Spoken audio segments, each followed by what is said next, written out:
sa basketball, go pa rin. Amen. Salamat sa Panginoon. Sino pa ba?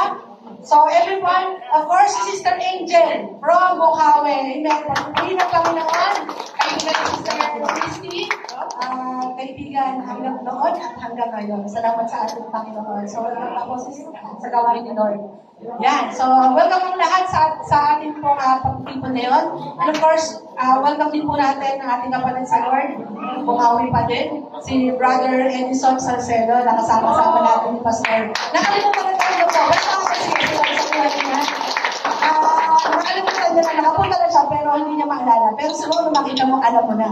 Ayan, alright, sa pangatlo, pag nakalimutan mo pa dito, lagot ka na, Pastor.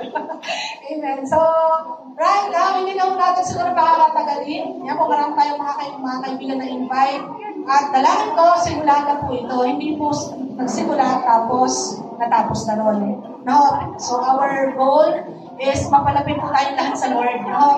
Pero sabi ko, hindi lang po ito anniversary celebration, but pagsamba, sama-sama magsamba sa Lord. Kasi po, asahan po ninyo, nagsulat nyo may mag-attendance sila. Pupuntahin ho namin kayo sa inyong tahanan at kukulitin po talaga namin kayo para lang po talaga sama-sama po tayo maglingkod sa ating Panginoon. Amen? Makilala po natin ang mas matindi pa ng ating Diyos. Amen. So, right now, okay, so handa na po ba tayo na makinig ng salita ng ating Panginoon? Okay, so welcome na po natin ang man of God. Amen. Sa umaga po ito. Sabi ko, Pastor, paano ba kita mapakilala? Sabi niya sa akin, pakilala mo ako, Pastor ng Bukawi. Kung ano, tama ako. Okay, so of course, siya po ang junior ng ating Tatay Bishop Ray. Of course, kinagala natin, so right din ang kanyang pangalan, pero meron siyang palayaw, no? So, siya po ay mas bata sa akin. Mas bata. Alright, no? Hindi ko na sabihin mga edad namin. Basta mas bata sa akin. At meron siyang magandang asawa. Parehas ko. Of course, syempre, isa lang, no? At isang anak din. Nagwapong-wapo. Napaka-cute talaga. Laging may bago.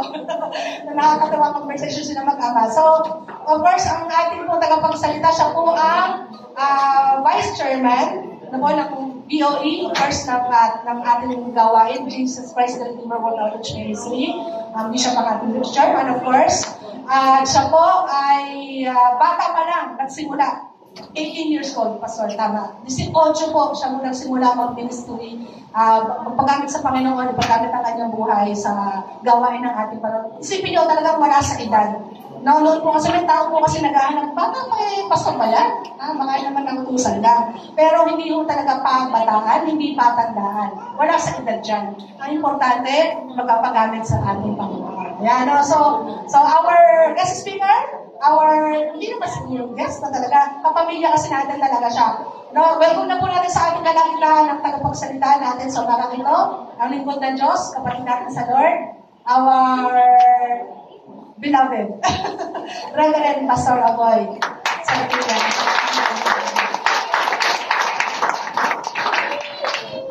Salamat po, Pastor Gigi. Welcome po sa ating gawain ngayong umaga. I hope and pray na tayo po lahat ay nagagalaw naman dito sa lugar ito. And mula po sa kalipunan ng Jesus Christ the Redeemer Bukawi, pinabati po namin kayo ng ika-19 na taon sa paglilingkod sa Panginoon. And with that, palakpakan po natin ang Panginoon. So, naalala ko, si Edison po kasi kaya hindi niya matandaan ko. Nung huli kami nandito, wala pa po kayong kisame, wala kayong aircon, hindi pa po kayo naka-tiles. No? Kaya parang hindi niya po matandaan. Pero ngayon, natandaan na daw po niya. Tinatanong mo nga kanina kung kilala niya ako. Kilala pa din ako. But the thing is, napakadami pong ginawa ng Panginoon sa inyo, mga pagpapala. Imagine niyo po, unti-unti, sa tulong at biyaya ng Panginoon. Nung huli kami nandito, yung drum set niyo po, hindi pa ganyang maganda. Pero ngayon, ganado na pumalong si Brad. Bago yung drum set, no? Pero ipapasalamat tayo kay Lord dahil sa kanyang biyaya naman, syempre na-improve yung ating kalagayan as a church. And syempre, sa paglipas pa ng maraming panahon, naniniwala tayo sa magagawa pa ng Panginoon na marami pa siyang idadagdag na pagpapala po para sa church na ito. May iniwala po ba kayo? Okay? So ngayong umaga, sabi daw po kasi may mga bisita ngayong umaga. Pero syempre, ang mabuting balita po ng Diyos ay hindi lang para sa mga baguhan, hindi lang para sa mga bisita, hindi lang po para sa mga wala pang tamang kaunayan sa Diyos. Ang mabuting balita po ng Panginoong Isus ay para sa ating lahat. Okay? Mapamatagal na sa ministeryo, mapabago pa lang sa paglilingkod, mapamatagal na, mga kapatid, na Kristiyano o baguhang Kristiyano pa lang. Mga kapatid, ang mabuting balita ni Kristo ay para sa ating lahat. Sapagkat ito ang nagbibigay sa atin ng kagalakan at pag-asa na magpatuloy sa larangan ng pananampalataya sa Kanya. Kaya ngayong umaga, ang title po ng ating pag-uusapan ay ang kahangahangang pag-ibig ng Diyos. Ang kahangahangang pag-ibig ng Diyos. No? Now, diyan po sa Luke chapter 15, na inasign po sa akin ng Pastor Gigi, pagka binasa po natin yung mula umpisa hanggang sa matapos yung Luke chapter 15, ang Panginoon po ay may dalawang grupo, may dalawang klase ng tao na kinakausap, or may dalawang klase ng tao ng audience.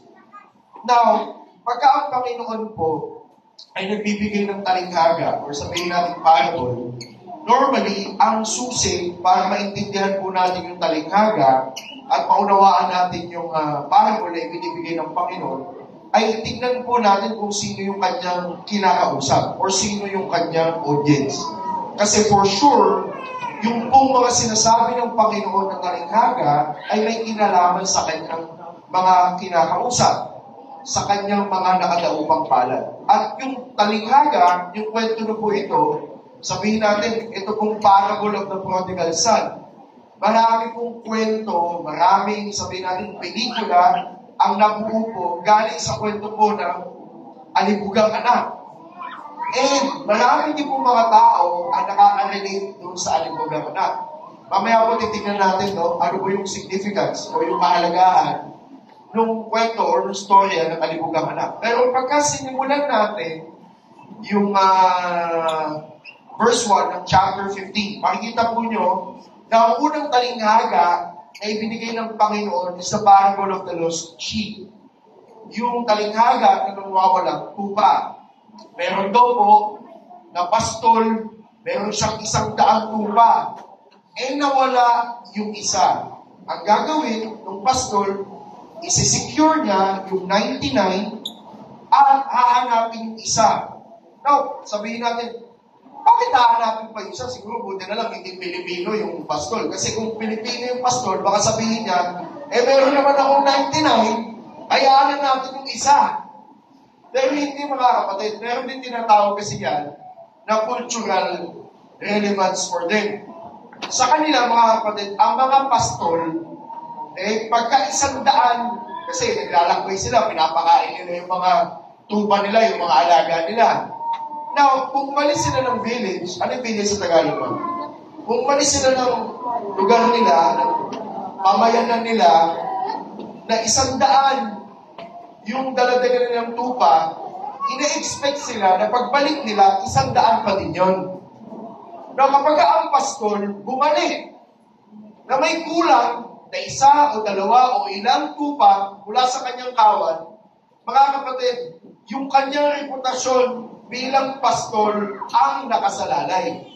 So parang ang dating, kung umalis ka dito ng 100, ang dala-dala mong tupa at kawan, at bumalik ka dito, nakulang na yan. Ibig sabihin, hindi ka maayos, pabaya ka na pastol.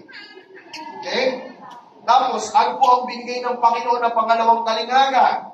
Ang ibinigay ng Panginoon na pangalawang talinghaga ay yung tinatawag nating parable of the lost coin, yung nawawalang pila. Now, sino po dito yung mga kababaihan? Meron daw mga headband. Alam niyo po yung brooch? So, yung brooch or yung headband during that time, meron po yung mga pila na nakalagay. Now, alam po natin sa mga kababaihan, medyo masagwa kung lalaki mag-headband. Pero kung yung babae, naka-headband that time at merong lamang pila, sabi ng Panginoon, pagkasampu yung laman na pila ng kanyang headband at nawala yung isa, hahanapin niya yung isa. Bakit lang ito? Now, bakit po? Kasi again, may cultural relevance. Kapag ka po yung babae lumabas ng bahay nila at yung fruits niya ay kulang, ibig sabihin, yung babae na yun ay hindi maingat. So, nagsisimula sa letter B. Kaya alam nyo na yun kung ano yun. Pagka ang babae po ay hindi maayos sa gamit, ang babae letter B. Now, ang pangit po kung ang babae ay hindi maayos sa gamit. Kaya nakakalungkot ngayon, no? Maraming kababaihan, ayos na ayos. Sa makeup, rebonded yung buhok. Pero pag umuwi ka ng bahay, yung bahay nila agalin. Gulo. So, hindi po yun ang magandang reflection ng mga kababaihan. Ang magandang reflection ng kababaihan, ang isang babae na responsable, yung tahanan na kanyang ginagalawan, syempre, hindi ko po sinasabi na masama po pag-ayos. Maganda naman na kayo ay nakapostura. Maganda na kayo ay naka-eyeliner.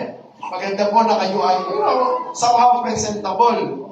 Pero mga kapatid, kung yung gamit ninyo ay laging nawawala, hindi nyo alam kung saan nakalagay, ano pong tawag sa inyo? Okay, alam nyo na kung ano yun. So, ang Panginoon, ang sinasabi niya sa mga kausap niya, okay, hahanapin nila yun, isang nawawala, kasi mga kapatid, the reputation, the name is on the line. Okay? Tapos, tingnan niyo po ito. Ang Panginoon, yung pangatlo at panghuling talinghaga, yan ay pag-uusapan natin. Ang talinghaga ng kalibugang anak. Mga kapatid, dito sa Pilipinas, bihira po ang nag-aalaga ng tupa. Tama ho ba? Usually, ang alaga po dito ay kambing. Tama ho ba? Sino po dito kumakain ng kambing? Masarap ang kambing, lalo yun sa mga sanay kumain. At lalo, kung yung bibilan nyo na nilutong kambing ay talagang masarap yung pagkakaluto at walang anggo. Tama ho ba? Pero pagka ang kambing po ay hindi magaling ng luto, alam nyo na ang kakalabasan.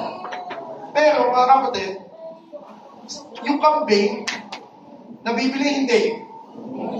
Pag kunwari, may alagang kambing ka, Pastor GC, isinuga mo dyan. May kumuha. Siyempre, malungkot ka kung may kumuha. Mapapalitan nun hindi. Hindi na mapapalitan. Pwede kayong bumili ulit, tama? Dahil, parang hindi na kayo, grabe naman attached na dun sa kambing. Pero pwede kayong bumili ng kambing ulit, tama? Pagka nawala yung alaga ng kambing. Lalo kung may tumira doon ng kambing ninyo. Now, pangalawang talinghaga, yung headband. Pag nawala yung headband, pwede bumili, hindi na. Pwede. Pwede bumili. Pwede. Yung pangatlong talinghaga, napakahalaga. Bakit to? Anak na ang pinag-uusapan. Pag yung anak na nawala, makapunta ba kayo sa SK, makabili kayo ng anak? 300? Pastor, buti ka, kung nabibita naman, sakit sa ulo eh. Hindi po kayo makabili ng anak. Hindi pwedeng mapalitan ang anak. Anak po yan eh. So sa makakausap ng Panginoon, dalawang uri ng klase ng tao. Bakit po? Kasi ang unang kausap ng Panginoon, mga Pariseo, mga relihiyoso. Yung pangalawa naman, nakausap ng Panginoon, mga publikano, mga itinuturing na makasalanan, mga tax collector. So yung dalawang grupo, dalawang klase ng tao na nandoon, nakausap ng Panginoon, sila ngayon yung makakakuha ng talinghaga. Eh, yun po yung susi. Now, yung talinghaga, parang siyang joke. May punchline. So kapag kayo joke, hindi mo na-gets yung punchline, hindi ka matatawa. Sino po dito, may naranasan nyo yan, may nag-joke sa inyo, hindi kayo natawa. So kung hindi kayo natawa, ibig sabihin, hindi nyo na-gets yung punchline, o kaya naman, yung delivery ng punchline ay hindi maganda. Ang joke, to be effective, kailangan maganda yung punchline. So yung talinghaga ni Lord, meron din ito, punchline. So yung punchline niya, intended for His audience that time. At yan yung titignan natin ngayong umaga.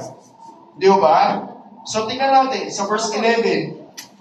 Simulan po natin Luke 15:11. Nasabi po dito, sinabi pa ni Jesus, may isang tao na may dalawang anak na lalaki. May dalawang grupo, pero dun sa kwento ni Lord, dalawang lalaki. See? Kaya sabi sa inyo, dalawang klase ng tao, pero meron sa kwento ni Lord, dalawang lalaki. Sabi sa 12, sinabi sa kanya ng bunso, Ama, ibigay po ninyo sa akin ang mamanahin ko. Matindi yung bunso, no? Bakit po matindi yung bunso? Kasi sa kultura nila, at kahit sa kultura natin, wala pong anak na mabuti na humihingi ng mana na yung magulang ay buhay pa. Tama po hindi? Kung mamaya, pagkatapos ng gawain ito, uwi kayo, kayong mga anak, at ihingi na kayo ng mana, at buhay pa yung magulang po ninyo. Ano kaya ang dating doon sa magulang ninyo? Kawalan ng respeto at paggalang. Bakit po? Kasi parang sinasabi ng anak, gusto ko na po yung mana ko ngayon, kahit buhay pa kayo, itatrato ko na kayo na parang patay na. Kasi akin na yung mana ko, gagamitin ko na ngayon, hindi ko pa makuha kasi hindi pa kayo patay. Pero i-advance nyo na. So parang, ang dating doon sa magulang, masakit po yun. Sabi ng ibang magulang dito, buti na lang, pastor, wala ako ipapamana. Pero kung kayo po, yung magulang na nandito sa sitwasyon na to, ano po kayo nararamdaman ninyo? Malamang kayo po ay mainis. Di ba? Now, ang punto po dito, ang inaasahan ng mga nakikinig kay Lord, babanatan yung anak. Malamang yan, yung anak ay suntukin, malamang yung anak ay pagalitan, malamang yung tatay ay magalit. Pero mga kapatid, hindi yun ang nangyari. Ano po ang nangyari? Ito ang nangyari. Ang sabi po dito, at hinaki nga ng Ama ang kanyang ari-arian. Ano po ginawa ng tatay? Siguro yung mga nakikinig kay Lord, ang reaksyon nila, ano daw? Hinati. Sabi ng mga nakikinig kay Lord, kung ako yun, tinagukaw ko na yun. Pero mo buhay pa, nangihingi na ng mana. Pero ano ginawa po ng tatay? Doon sa kwento, sa kalingaga, ibinigay na niya. Take note, ipinamahagi na sa kanila ang kanilang ari-arian. Ang tingin natin, ang binigyan naman ng ari-arian dito, yung bunso humingi. Pero mga kapatid, tandaan po natin, may dalawa siyang anak na lalaki, yung bunso humingi, pero ibinahagi na sa kanila, parehas. Okay? Tumanggap na sila parehas ng kanilang mamanahin. Okay? Tumanggap na sila ng kanilang mana. Now, verse 13. Tingnan po natin, tuloy natin yung basa sa verse 13. Pagkalipas ng ilang araw, nakita nyo itong bunso, no? Kaya sabi sa atin, marami pong pelikula ang nabuo dahil sa kwento ng bunso, Bakit po? Anong ginawa ng bunso? Siyempre, nag-gustay. Tingnan niyo po sa 13. Pagkalipas ng ilang araw, ipinagpili ng bunso ang kanyang kapatid at nagpunta sa malayong lupain. Okay? Ano kung gusto gawin ng bunsong anak? Magsarili, gawin ang kanyang kagustuhan, walang nagmamando sa kanya. Yan ang gusto niyong gawin. Okay? Tingnan niyo po, dinustay niya roon sa pamamagitan ng mga bisyo ang lahat ng kanyang kayamanan. Malaki po yung mana na kanyang tinanggap.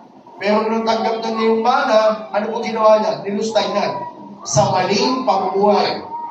40. Tingnan niyo po yung 40. Nang maubos na ito, nagkaroon ng matinding tagutong sa lupain iyon. Ano daw po ang nangyari? Nagkaroon ng tagutong. Kaya nagsimulang maghirap ang bunsong anak. 15. Namasukan siya sa isang taga-roon at siya'y pinagtrabaho nito sa isang babuyan. Now, alam natin mga kapatid na yung mga baboy para po sa mga Hudyo ay considered unclean. Hindi po sila kumakain yan, hindi sila umahawak. Bakit po? Sapagkat ang mga baboy ay kinoconsider po nila na marumi. Siyempre, dito sa atin, culturally, hindi tayo papayag, may ilagay sa gipsel, di ba?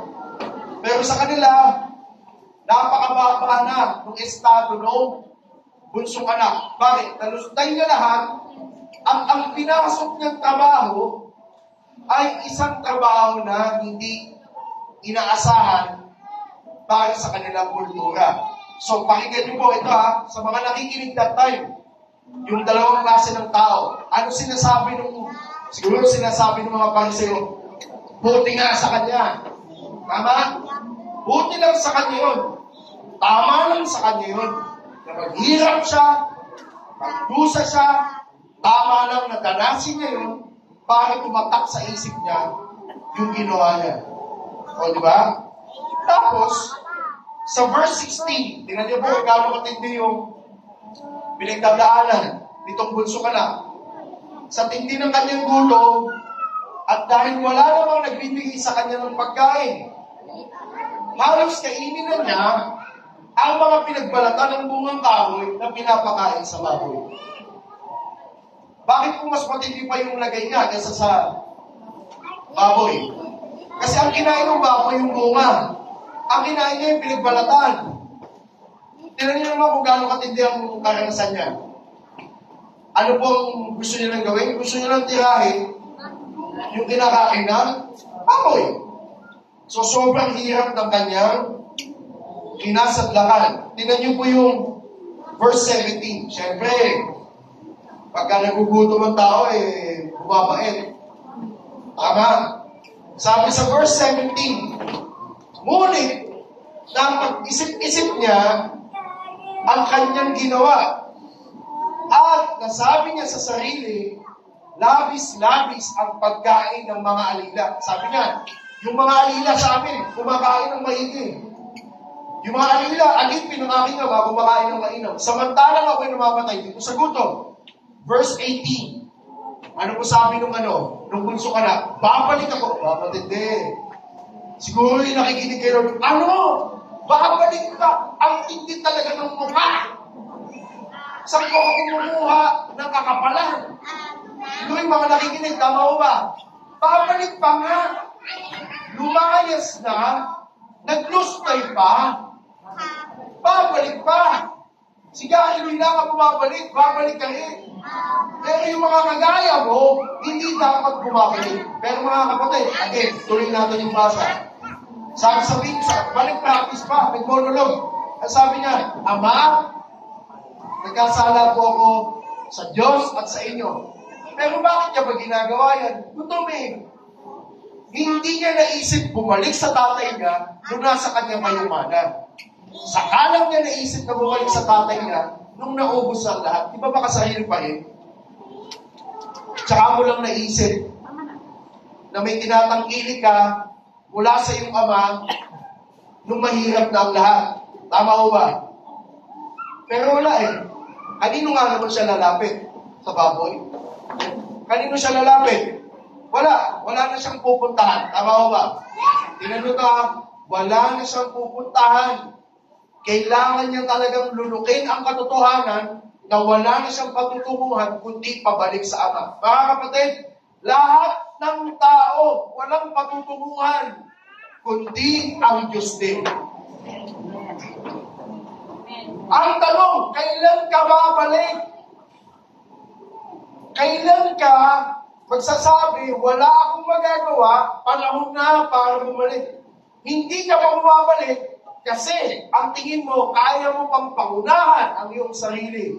Kaya mo pang diskartehan ang iyong buhay. Pero babalik ka sa Diyos, higit sa lahat. Bakit? Sapagkat lahat ng tao ay mamamatay, lahat ng tao ay hanap sa Kanya, walang makakatakas sa Diyos. Kailan ka babalik? Pinapabalik ka niya. Naalala ko kayo sa kwento. Meron pong isang pastor. True story to, no? Si Pastor Ravensbury. Sumakay siya sa tren.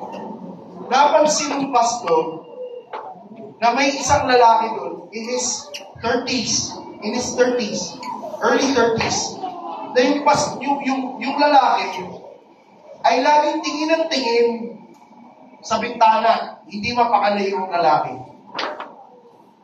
Ngayon, yung pastor, napaisip, out of curiosity, sabi niya, kausapin ko kaya itong lalaki na to.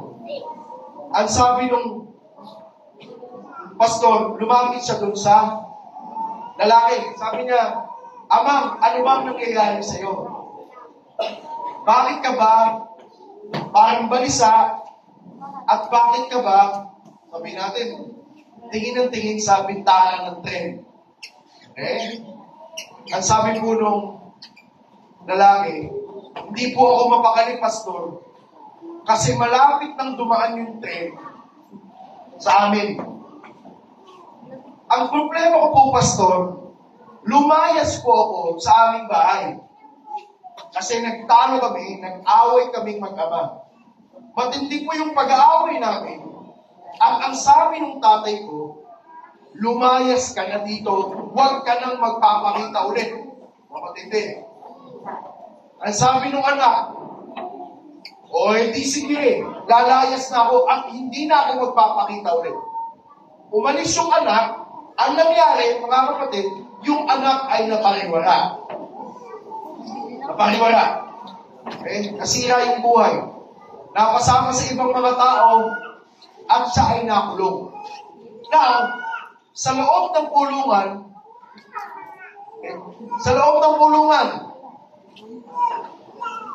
sumulat siya sa kanyang tahanan. Sabi niya, kasi nahuli siya, nagnakaw eh. Sa loob ng kulungan, bago siya lumaya, sumulat siya sa tahanan. Sabi niya, tatay, nanay, lalaya na po ako.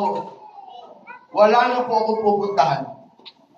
Wala na po ako kakasadlakan. Hindi ko po alam kung saan pupunta.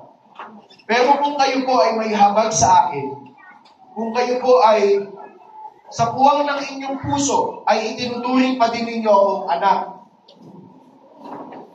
Ako po ay sasakay ng tren at alam niyo naman po na yung tren ay dumadaan malapit sa atin. Sa pagdaan po ng tren, makita ko lang na may isang puting panyo na nakasabit sa puno, uuwi ako. Kasi yun ang senyales na itinuturing pa din ninyo ako, anak. Okay? Kaya siya silip ng silip. Kasi baka mamaya, hindi niya makita yung panyo o kaya yung tuwalya na kulay puti na nakasabit sa puno pag tumaan yung tren. Kinakabahan yung lalaki. Sabi niya, pastor, malapit na tayo dumaan. Malapit dun sa bahay namin. Alam niyo, mga kapatid, ang nakita niya, hindi lang isang panyo, may kumot, may tuwalya, may kuprikama, may bedsheet, may tablecloth, kulay puti lahat. Ang sinasabi ng magulang niya, wala kaming pakialam kung ano nangyari sa'yo, basta umuwi ka. Dumaan yung tren, nakita niya, kulay puti. Ano sinasabi ko? Mga kapatid, malamang sa atin, pastor, paano naman kami babalik sa Diyos? Ano naman ang palatandaan? Mga kapatid, para ikaw ay mapanumbalik sa Diyos, ibinigay niya ang kanyang bugtong na anak sapagkat sa Yesu Cristo lamang ang daan, katotohanan ng buhay, walang makaparoroon sa Ama maliban sa Kanya. Hindi dahil magaling ka, hindi dahil mabuti ka, hindi dahil maayos yung buhay mo. Kapatid, hindi ka sapat na daan, hindi ako sapat na daan. Ang tanging daan lang patungo sa Ama, walang iba kundi ang kanyang bugtong na anak. Dito sa kwento na to, sabi niya, babalik ako. Wala na akong pupuntahan. Tuloy natin yung basa sa verse 19. Dahil nagpa-practice na siya. Sabi niya, hindi na po ako karapat-dapat na tawaging anak ninyo.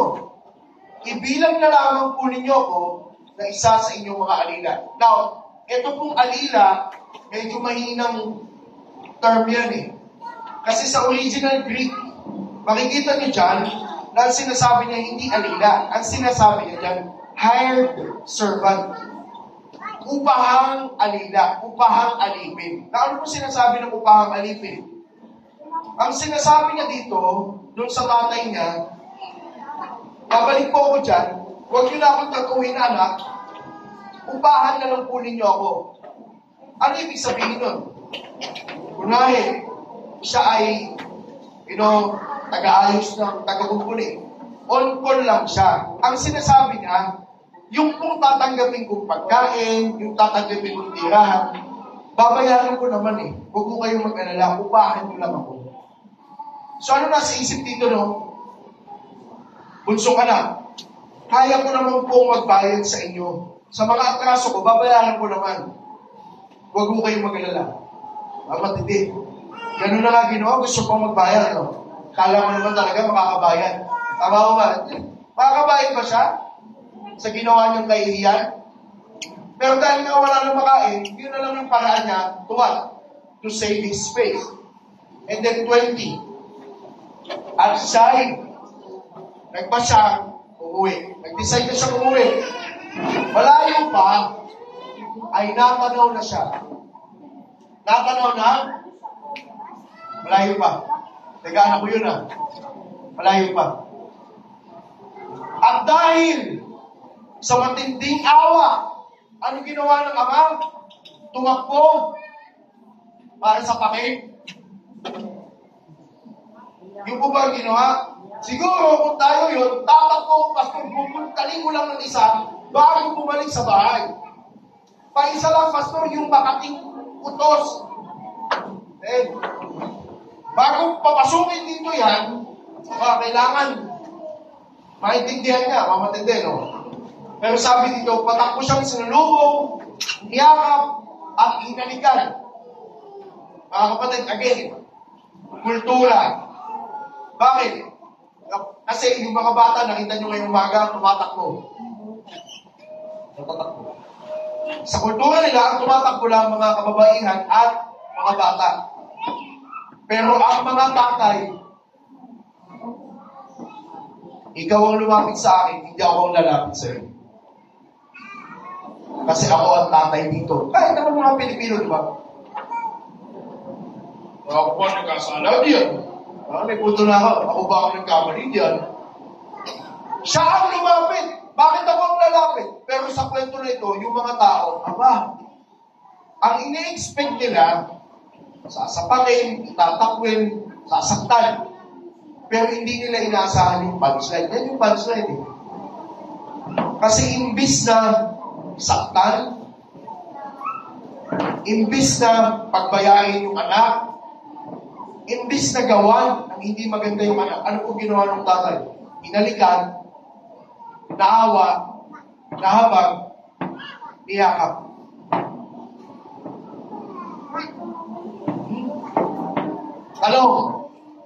Bakit yung iba hindi lumalapit sa Panginoon? Pagka yung iba nag-invite kayo sa church, bakit hindi pupunta? Ano sasabihin? Baka ako masunog ako eh. Tama? Ano sasabihin? Hindi po ako karapat dapat eh. Ang tanong, sino ba ang karapat dapat?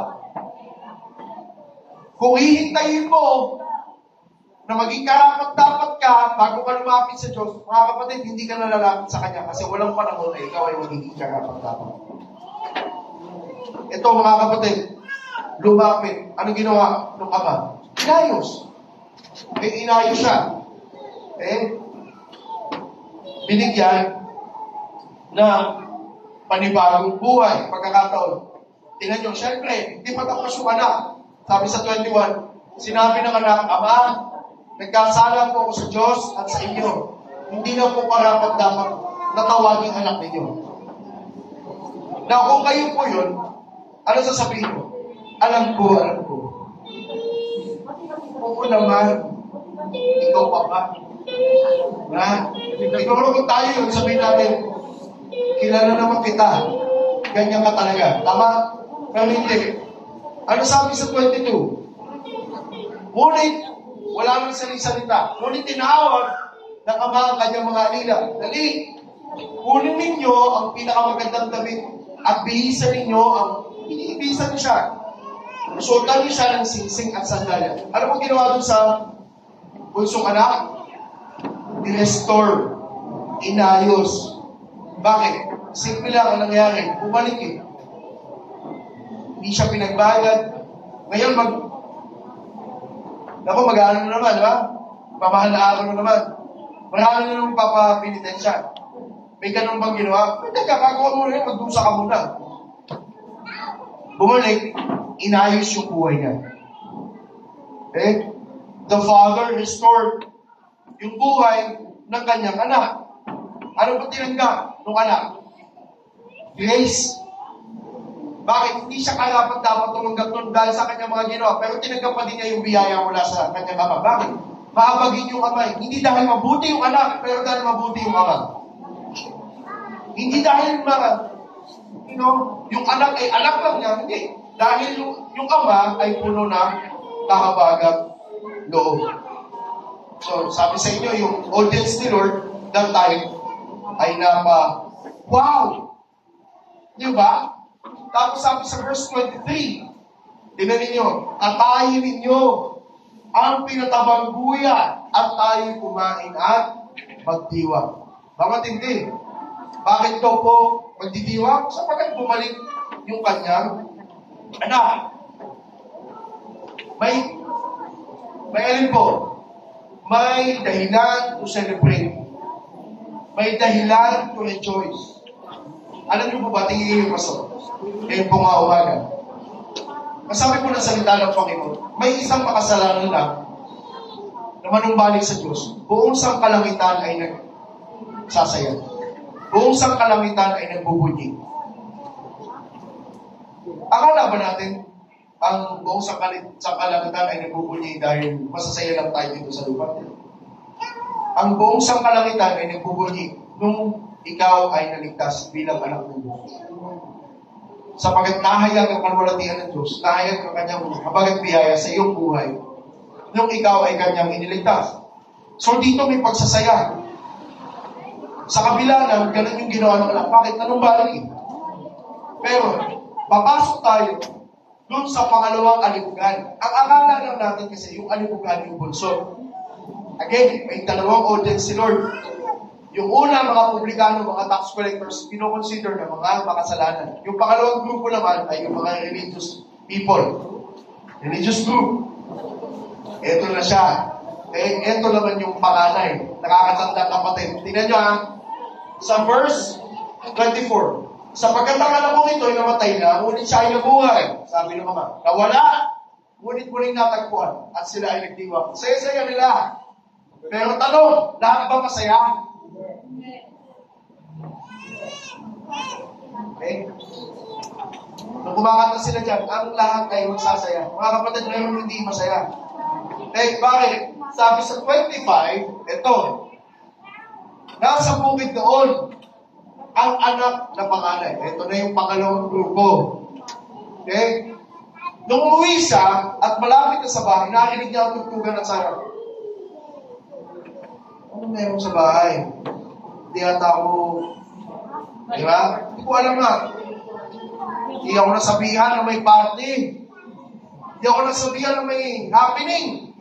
So, tingnan nyo, 26.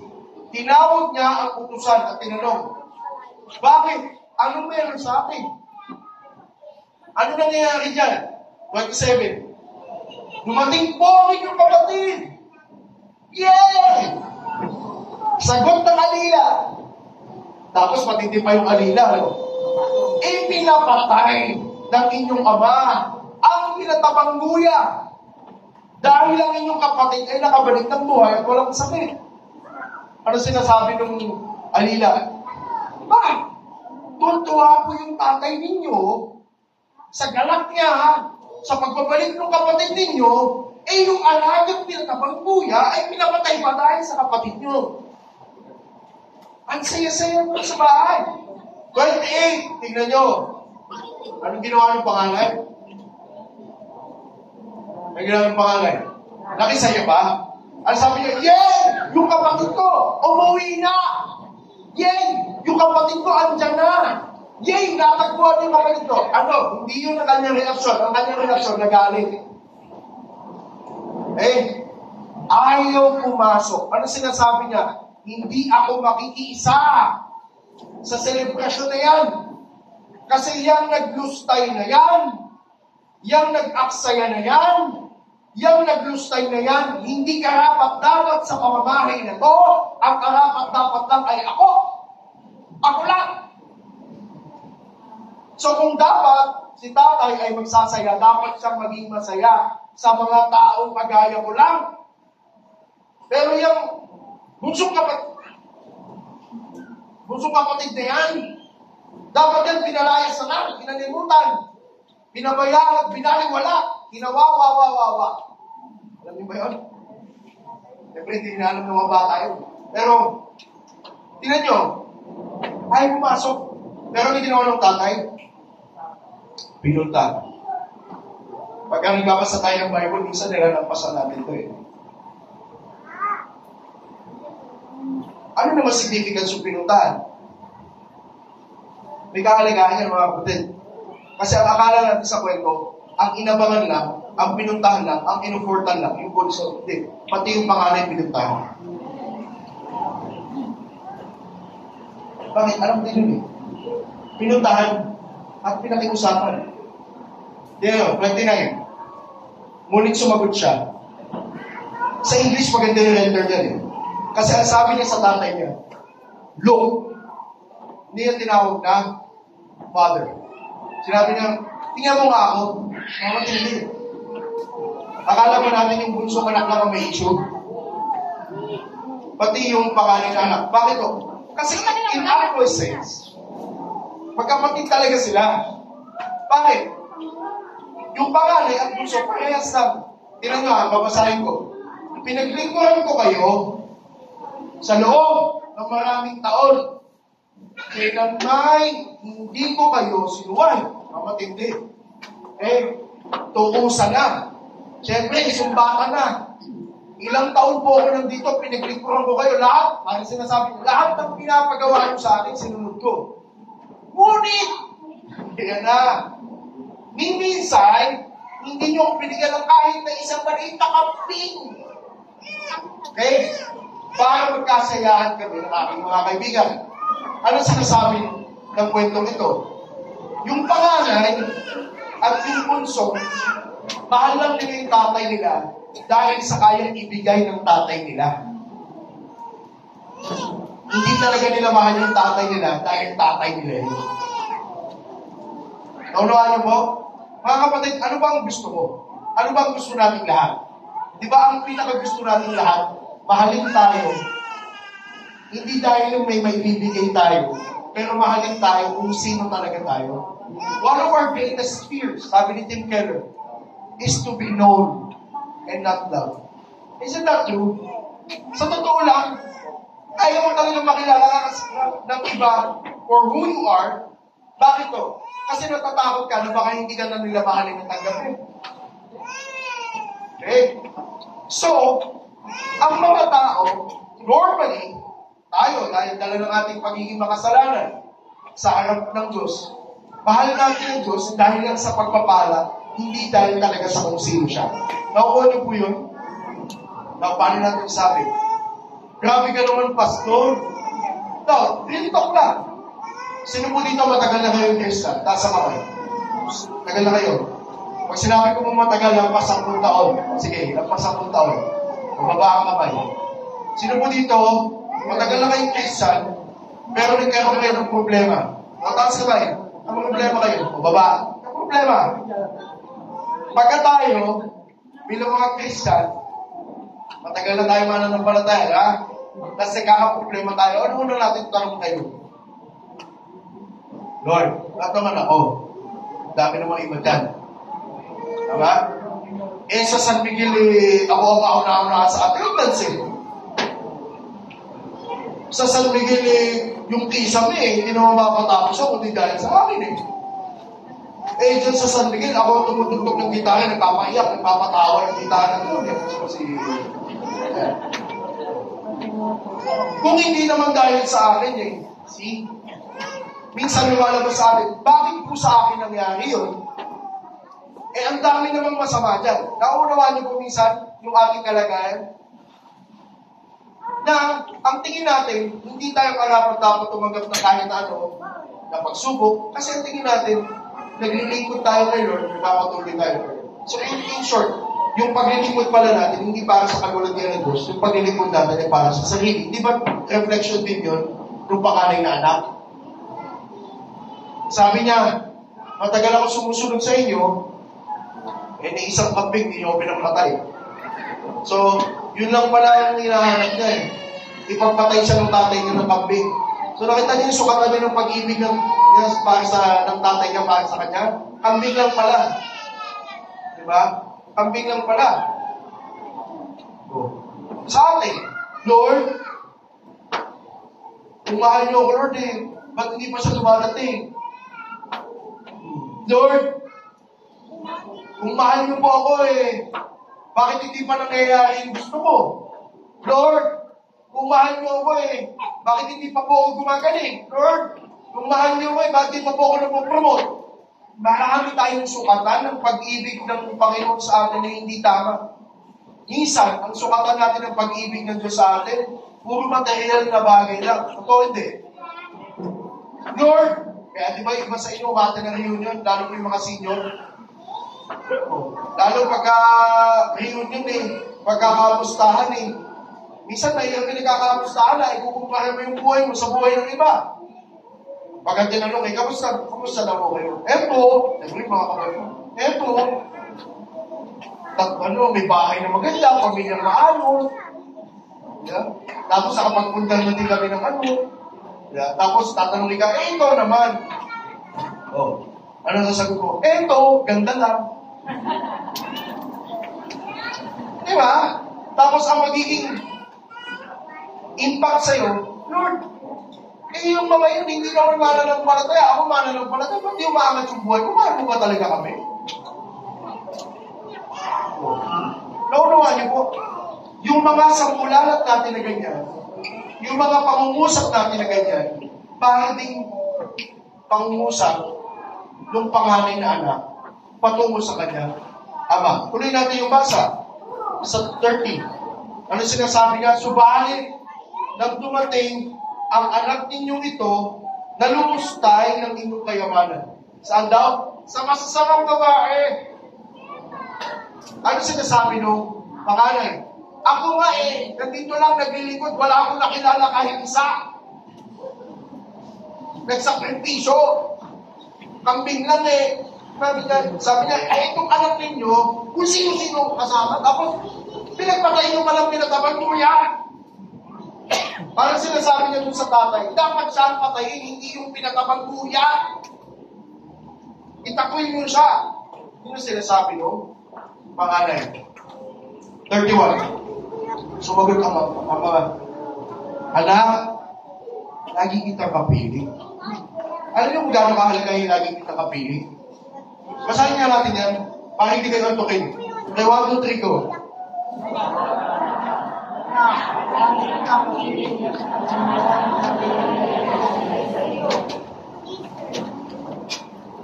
Ano sinasabi ng tatay mo sa anak? Napakanay. Lagi kitang kapiling, hindi mo ba nakita na lagi kong inaabangan yung kapatid mo? Lagi kitang kasama. Pero hanggang ngayon, kahit na lagi kitang kasama, hindi mo nakikita yung nakapagpapasaya sa akin. Kasi ang tingin mo, lagi sa mga bagay na pang sa'yo lang. Lagi kita kasama Lahat ng ari-arian ko sa'yo. So dapat, by now, alam mo na kung ano yung nakapagpapasaya sa puso na ang ama. Kasi all the time, yung ama ay nag-aantay. Kailan ba makabalik yung anak ko? Walang araw na hindi inantay nung tatay na bumalik yung bunsong kapatid. Araw-araw siya kasama Hindi pa niya nakita yung tatay niya na naghihintay. Imbis na, yung panganay na anak ay sumama dun sa tatay niya na mag-antay, mag-abang, manawagan para bumalik yung kanyang kapatid. Anong ginagawa ng panganay? Pagkanta naman sumusunod, pero malayo sa puso ng ama. Mga kapatid, pwedeng matagal na tayong mananampalataya, pero malayo tayo sa puso at kagalakan ng Panginoon. Hindi nakakahulugan na matagal ka ng Christian, naunawaan mo ang puso ng Diyos. Anong puso ng Diyos? Malawagan ang mga makasalanan na bumalik patungo sa Kanya, sapagkat yun ang nagbibigay kagalakan sa Kanyang puso. Ang tanong, nakikiisa po ba tayo doon? Marami sa atin, okay. Masaya na tayo ng church, ganito, ganyan. Pero mga kapatid, hanggang hindi tayo nakikiisa sa ginagawa ng Diyos, sa kanyang panawagan na mga ligaw, mga upang ligaw ay bumalik, mga kapatid, hindi tayo nakikibahagi sa ginagawa ng Diyos. Naunawaan niyo po ito? Mga kapatid? And then, sa 32, last verse, nararapat lang na tayo magsaya at magdiwa sapagkat namatay na ang kapatid mo, ngunit nabuhay. Nawala, ngunit muling natagpuan. Tingnan niyo po yun yung nakapagbigay saya sa puso ng Ama. Alin? Na maging kabahagi yung panganay sa ng anak. Now, dalawang grupo ang kausap ni Lord. Mga religyoso, mga tax collector.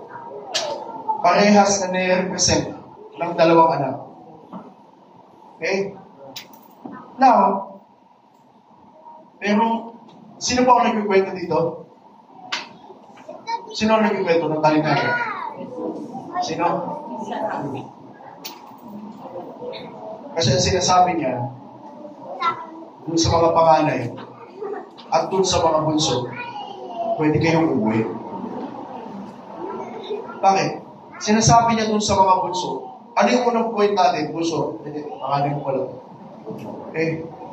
Walang nagagawang mabuti ang pamumuhay para sa pansariling kagustuhan. Ano nagawa ng kabutihan ng pag-alis ng bunso? Nung umalis siya sa tahanan ng Ama, akala niya kaya na yung sarili niya, di ba? Pangungunahan ko yung sarili ko, gagawin ko lahat ng gusto ko, ako ang boss. Mga kapatid, wala pong nailululot na maganda ang pamumuhay para sa sarili ng gusto. Tingnan niyo yung mga tao, ang ginagawa nila, kung ano lang yung gusto nila. Hindi po nakikinig sa payo yan. Totoo hindi. Yung bang mga hindi nakikinig sa payo, gumaganda buhay. Gumaganda ang buhay, hindi. Yung mga rebelde, gumaganda buhay, hindi. Tapos mahilig pa kayo magpapaliwala, yung mga kabataan dyan. Panahon niya yung pastor, hindi na kailangan ng diploma, diskarte na lang hanggang paano panahon. Saka hindi na kayo magtatapos. Sino nagsabi sa inyo na lahat ng tao ay pare-parehas? Nakakahinatan. Yung iba may diploma, yung iba may diskarte, doesn't matter why, because we are all different. Hindi niyo pwedeng sabihin na lahat ay dumiskarte. Sino dito napanood nyo? Yung Bruce Almighty. By Jim Carrey. Pero yun si Bruce Almighty. Diba? Parang pinoportray doon na siya ay naging parang Diyos. Tapos, syempre may mga nagpe-pray sa kanya. Diba? Dahil nagpe-pray sa kanya. Anong ginawa ni Jim Carrey? Ang ginawa niya, ni yes to all niya. Yes to all. Imagine?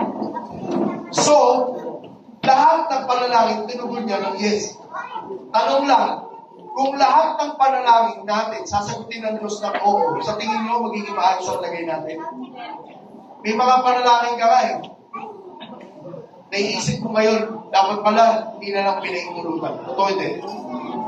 Okay? Naunawan niyo po, mga kapatid. Now, if ang tao ay pangungunahan lang ng kanyang sariling kagustuhan, if ang tao ay pangungunahan lang ng sarili niya, mga kapatid, hindi po magiging maayos at matiwasay ang kanyang buhay. May mga hindi po magandang epekto ito. Kagaya ng bunso. Tama? Pangalawa, walang halaga ang gawang mabuti kung ito ay para sa pansariling kapakanan. Nakita po natin yung panganay. Sabi niya, sumusunod ako, ginagawa ko ang lahat, hindi ko kayo sinuway, pero hindi niyo ako pinagpatay ng isang kabing. Ano sinasabi niyo sa tatay? Sumusunod ako, gumagawa ko ng mabuti, pero para sa pansarili ko, hindi talaga para sa kaluguran po ninyo. Okay? Walang halaga yun. Baka kapatid natin ginagawa natin mabuti, sabi ng salita ng Panginoon, kung ito ay ginagawa natin para sa sarili nating kapulihan, ito, mga kapatid, ay maduming basahan lang sa harapan ng Diyos. Pangatlo po at paguli. Walang tunay na kagalakan para sa mananampalataya kung walang pag-iisa sa ginagawa ng Diyos. Ano po ang ginagawa ng Diyos? Ano po ang inaantay ng Ama? Ang inaantay ng Ama ay manumbalik ang mga makasalanan. Yan ba ang ginagawa ng church? Tanong, bago po tayo mag-close, bago po magkagulo ang lahat, nagkakagulo na yata tayo ngayong umaga. Pero mag-close na po ako. Bago tayo parang may tumatayo, may uupo, hintay ko nga, may tumambling na eh. Pero bago po ang lahat, mag-focus na po tayo, mag-end na tayo ngayong umaga. Okay? Now, ang church, tayo, bakit ka ba nakakilala sa Panginoong Diyos? Bakit ka nagkaroon ng tamang maugay? Di ba may ginamit ng Diyos na tao para sa iyo? Para makakilala ka. And eventually, lahat ng kaligtasan natin, we can all trace it sa ating Panginoong Yesus. Bakit po? Sapagat ang Panginoong Yesus ay naparito. Ang Diyos ay naging tao sa pamamagitan ni Jesucristo upang iligtas ang mga naliligaw at nawawala. Diba yung sinabi ng Panginoon, for the Son of Man came not to serve, but not to be served, but to serve, and give His life as a ransom for many. Ano po ang layunin kung bakit napunta ang Panginoong Hesus dito? To seek and to save those who are lost. Now, as a church, ang challenge sa ating lahat, nakikiisa ba tayo sa ginagawa ng Panginoon na pagliligtas? Sabihin natin, Pastor, ang maganda, ang church, magkaroon ng building, tapos nandun tayo sa highway ng San Miguel. Siyempre, prayer natin yun. Tama po ba? Pero kahit magkaroon tayo ng magandang building, pwede naman yun. Pero huwag sana nating makaligtaan na ang layunin kung bakit may church, una, para ihanda ang mga alagad ng Panginoon para humayo. Humayo para saan? Para hanapin ang mga nawawala. Now, bakit yan ang ating layunin? Sapagat minsan sa iyong buhay, ikaw din ay nawala, ngunit hinanap ka para ikaw ay makauwi.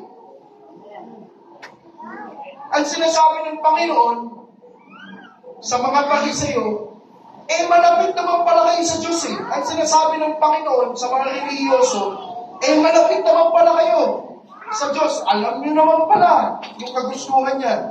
Bakit hindi niyo alam kung ano ang nakapagpapasaya sa puso ng Diyos? Dapat alam niyo kung ano nagpapasaya sa puso ng Diyos.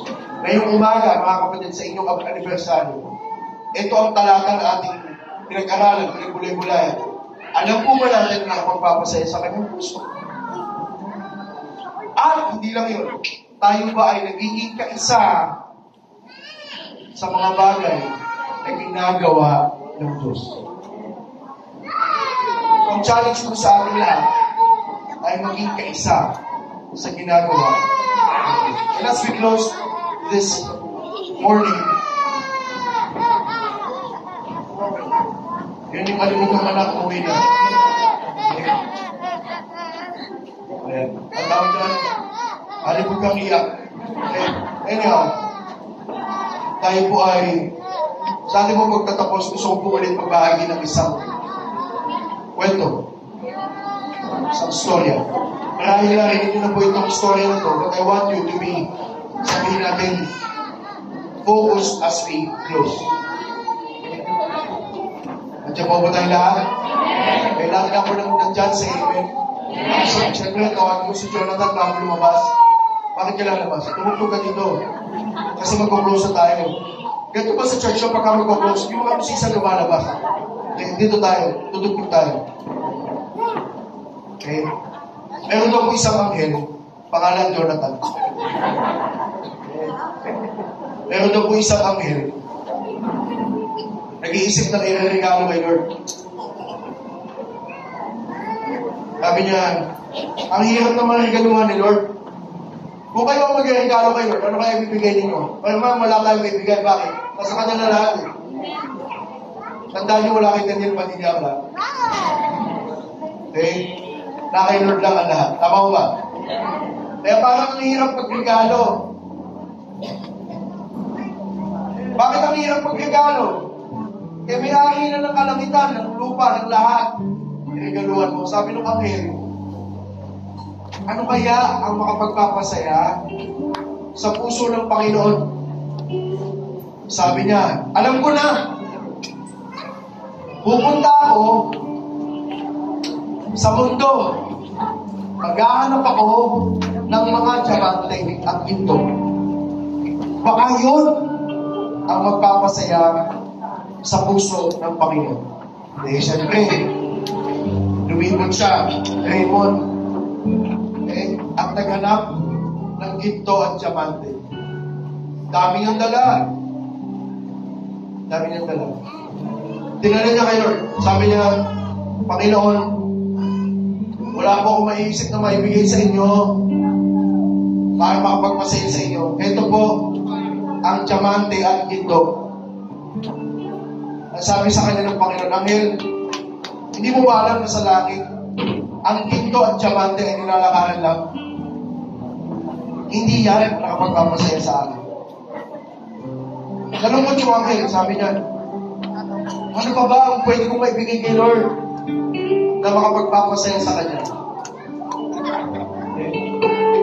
Sabi niya, alam ko na, maghahanap ako ng corona. Kasi nung pinako siya sa krus, binigyan siya ng corona ng tinig. Pero maghahanap ako ng corona, ilalagay ko sa kanyang ulunan para siya ay parangalan. So naparito siya ulit, kumuha ng corona ng ginto at diamante at inilagay niya sa, pumunta kay Lord, inilagay niya sa ulunan. Sabi niya, sabi ng Panginoon dun sa Anghel, Anghel, I appreciate your effort, A for the effort.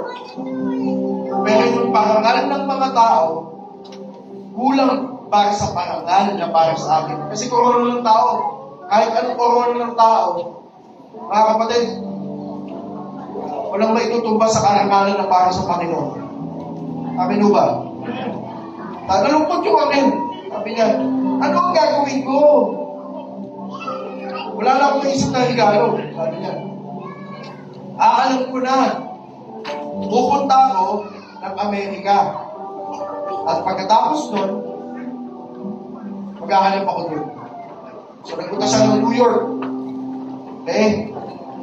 Tapos, gahanap pa lang siya. Napunta ngayon siya ng airport. Pagdating niya ng airport, pumasok siya sa loob, nakita niya, may biyaheng PAL.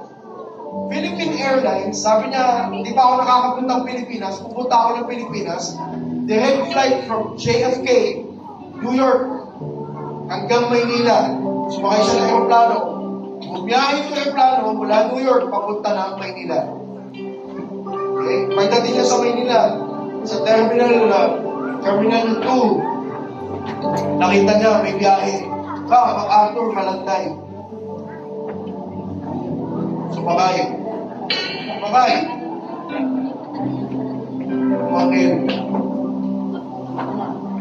Sumakay siya. Sabi niya, pwede bumaba ng ubaw. Punta ng ubaw. Matraffic. Sabi niya, ano ba naman to? Matraffic pa. Pagbaba niya ng ubaw, pinakita. Maliwag transit. Makasakay natin doon. Hindi ko alam saan ako pupunta. Pero sasakay ako doon. Pagsakay niya doon, layo yung biyahe. Tapos may traffic sa San Ildefonso kasi ginagawa yung tulay. Kaya lang, shortcut. Hindi alam yung bypass Makakaliga highway lang ang daan. Tapos, may Argo, welcome to San Ildefonso. Then after that, welcome to San Miguel. Sabi niya, madami ng chicharon at pastillas dito. Tapos nakita niya, kumalo siya basta. Sumakay ng tricycle. Sabi niya, maghahanap ako ng church. Dali mo ko dun sa batas. Sumakay sa loob ng tricycle. Binyahe. Tapos, pinakita dun sa bungan, iglesia ng bahay ko. Sabi niya, hindi ako doon. Doon ako sa dulo. Okay? Pagdating siya, sabi niya, may maliit na tagulin. Buti lang malinaw yung mata ng mga maliit pa yung tagulin, pero susunod. Sabi siguro ng baka sa susunod, maganda palaki yan. Bumaba siya. Sabi niya, may anniversary. Tapos may isasalita, malusog na nangangaral. Okay? Sikip lang natin. And tapos, nakita niya, matapos na yung nangangaral. Sabi niya, anong gagawin ko dito? And after that, sabi ng pastor, lahat ng gusto na manumbalik sa Diyos, manalangin. Hindi nakita nung anghel, yung mga tao ay nakikinig niya sa salita ng Panginoon. And then after, nananalangin yung pastor, yung iba tumutuloy yung luha. Ang ginawa ng anghel, dyan sa likod, may plastic ang pula, kinuha niya. Sabi niya, wala akong maibigay na regalo. Sasahurin ko na lang yung mga luha ng mga tao na lumabali sa Diyos. Kung sinawin niya yung mga luha na lumabali sa Diyos, pumunta ngayon siya mabalik kay Lord. Ang sabi niya kay Lord, wala akong maisip na regalo sa iyo. Pero tanggapin mo yung mga luha ng mga tao na totoo na nanulumbalik sa iyo. Sinasabi na wala silang magagawa kung wala ka. Ang sabi ng Panginoon, Anghel, sa lahat ng binigay mo sa akin, ngayon lang ako natuwa. Kasi ibig sabihin, alam mo na kung ano nakapagpapasaya sa akin. Ano nakapagpapasaya kay Lord? Kapag nakita niya, isang makasalanan na nanulumbalik sa akin. Ngayon, bilang isang church, kaisa pa tayo doon. Yun ang tanong. Ano ang i-offer natin kay Lord? Siyempre, our lives. And at the same time, sinasabi natin sa Panginoon, Panginoon, ito ang aming buhay. Kung paano ikaw, na Diyos, naging tao, naparito, hinayo, ibinigay ang iyong buhay, ihayo mo din kami para yung mga nawawala, hindi lang dito sa aming paligid, sa aming tahanan, sa aming pamilya, sa aming eskwelahan, sa aming dako, ay makauwi sapagkat ikaw, ang Panginoon, tagapagligtas, nag-aanap ng mga nawawala. Kapatid, pasalamat tayo kay Lord. Bakit po? Sapagkat hinahanap niya tayo at siya, pagka nag-aanap si Lord, natatagpuan niya yung hinahanap niya. Walang hinahanap si Lord na sumablat. Pero nandito ka ngayong umaga, hindi dahil ang gusto ng tao, pero nandito ka ngayong umaga dahil hinahanap ka ng Panginoon. Pinupunan ko kayo lahat.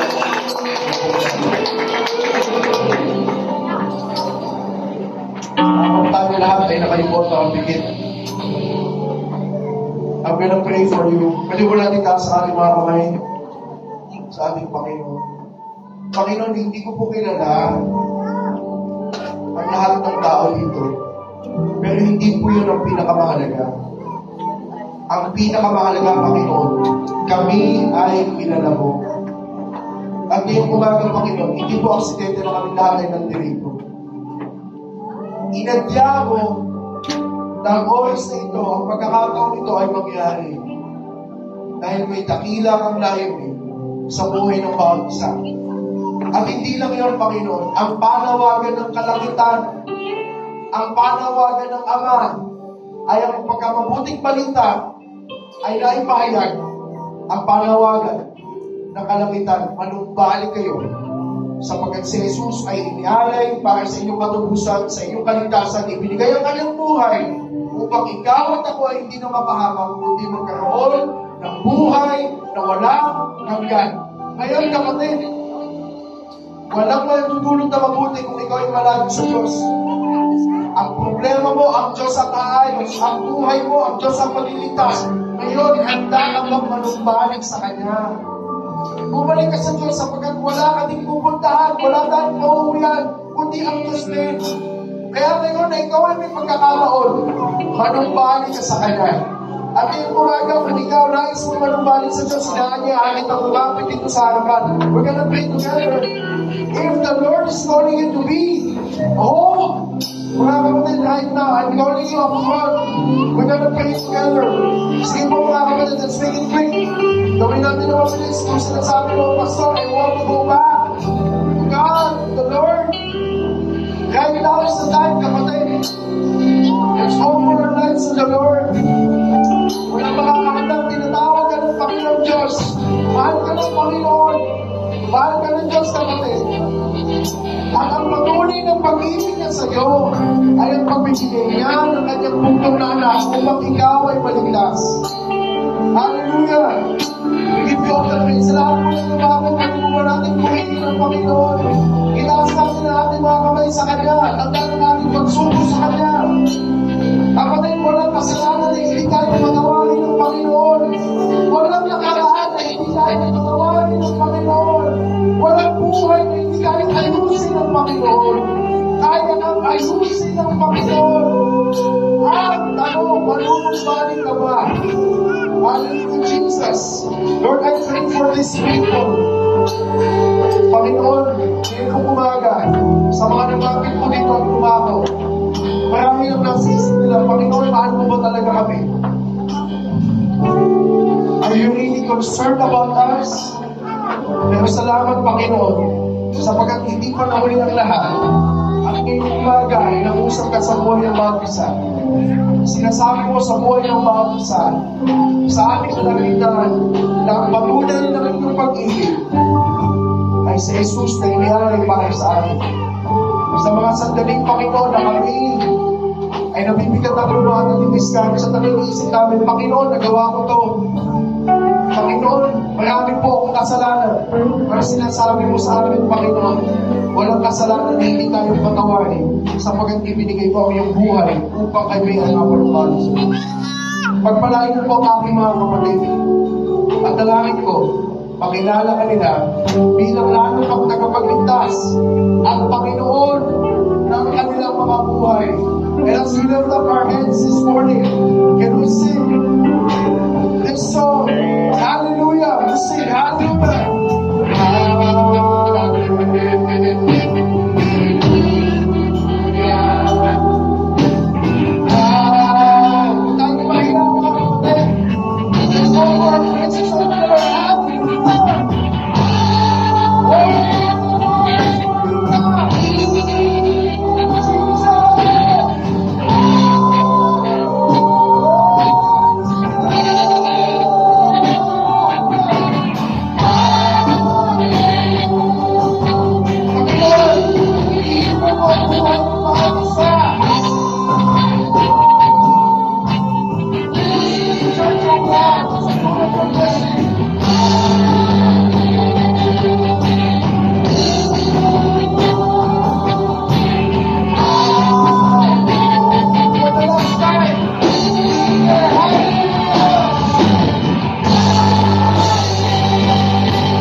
I know, mga kapatid, pwede ba tignan natin yung mga pastor natin na ngayon kong umaga.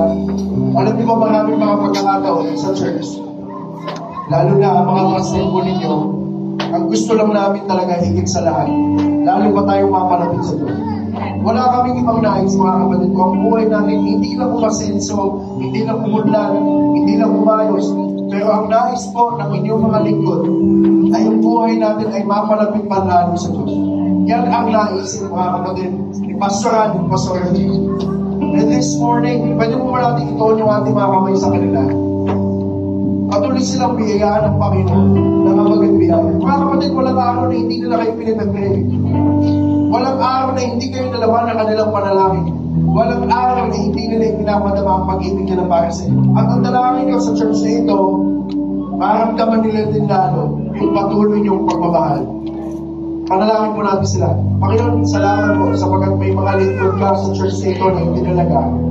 Pasaranin, pasaranin. Panginoon, marami po silang pinagdaanan at marami pang daraanan pa. Pero salamat sapagkat ikaw ay tapat mula noon hanggang ngayon at sa darating pang panahon.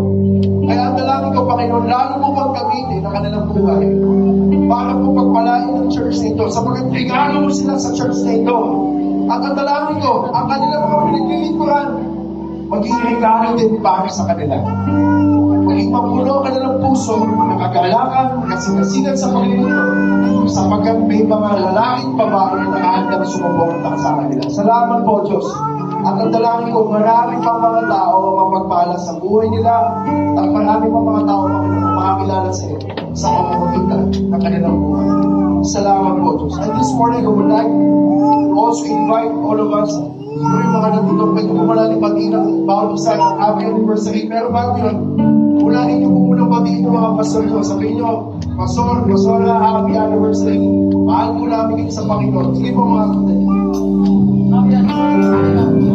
Sige po mga kapatid. Ang tawag sa kanila, let's express our love for them. Bilang mga lingkod ng Panginoon. Sige po.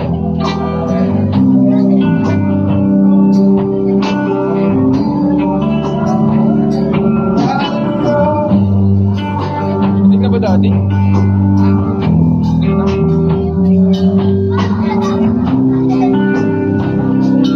Salamat po, Pastor. Pastor, sa pagsasaga. Salamat sa pagkalita. Salamat sa pag-ibig sa amin. Salamat sa walang sawa ng papaalala.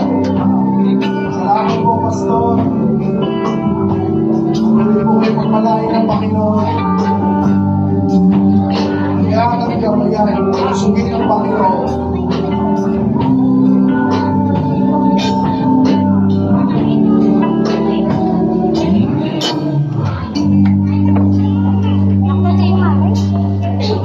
Magandang bago po sa lahat, pagpalain tayo ng Panginoon.